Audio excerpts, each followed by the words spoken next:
Morbid Coincidences, Part 1. A British Marine had a leg tattoo of Liverpool's motto, "You'll never walk alone." But after a major injury in Afghanistan, his leg was amputated, and the surgeon had to cut the tattoo so it now read, "You'll never walk." Author Lois Duncan wrote many popular crime and suspense novels throughout the 70s and 80s, but she essentially stopped writing completely when her own daughter became the victim of an unsolved murder case in 1989. In 1950, a church in Nebraska exploded 5 minutes after choir practice was supposed to start. But miraculously, all 15 members of the choir were late that day for different reasons, and not a single person was hurt. In 1977, the University of Evansville men's basketball team was involved in a tragic plane crash. The crash killed everyone on the team except for one young man who didn't make the trip due to an injury. But just 2 weeks after the crash, the only surviving player, 18-year-old statistician David Furr, was killed by a drunk driver.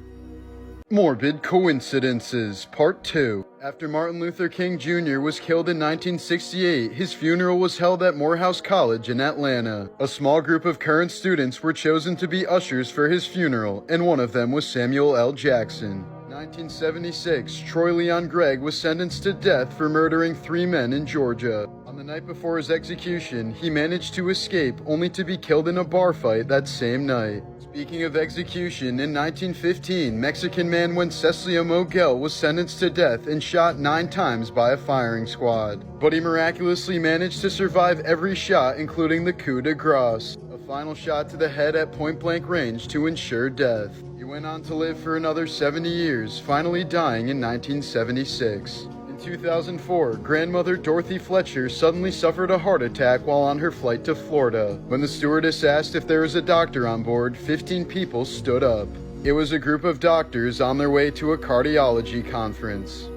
Morbid Coincidences, Part 3. In 1954, Ann Hodges was hit with a softball-sized meteorite while taking a nap in her Alabama home. She remains the only known human to ever be hit by a meteorite. Jeremy Moody was a guest at a party for lifeguards who were celebrating going an entire season without anyone drowning. But at the end of the party, with over 100 lifeguards present, Jeremy's body was found at the bottom of the pool. In 1996, a man's body floated up to a boat in the seas of the UK. There was no identification on the body except for a 25-year-old Rolex Oyster on his wrist. Thanks to Rolex maintaining such meticulous service records, they were able to identify the man and ultimately his killer. In the 1980s, a family owned a ceramic factory in California called Oscar Ceramics. But in 1987, the factory was shut down when it was revealed to be an illegal crematorium. This only happened when a passerby who happened to be a Holocaust survivor recognized the smell of burning bodies from his time at Auschwitz.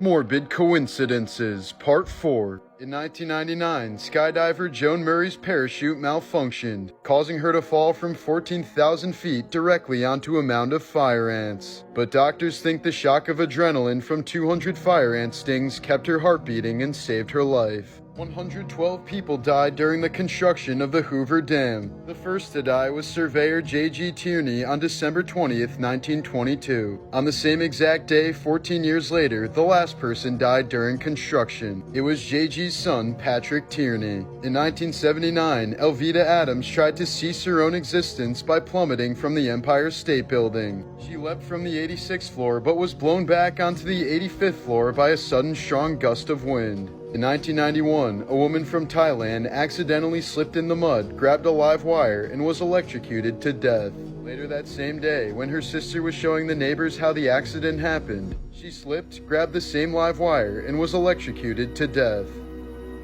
Morbid Coincidences, Part 5. In 1969, Super Freak singer Rick James once had such a bad hangover that he was unable to attend a small party thrown by his friends Jay Sebring and Sharon Tate. But the hangover ended up saving his life, since that night, all 5 occupants of the home would end up being murdered by the Manson family. In 1999, Richard Anthony Jones was convicted of a felony even though he had a strong alibi. He spent 17 years in prison until police found and arrested his doppelganger who was living in the same town with the same first name. In 1995, a man named Terry Cottle turned the gun on himself.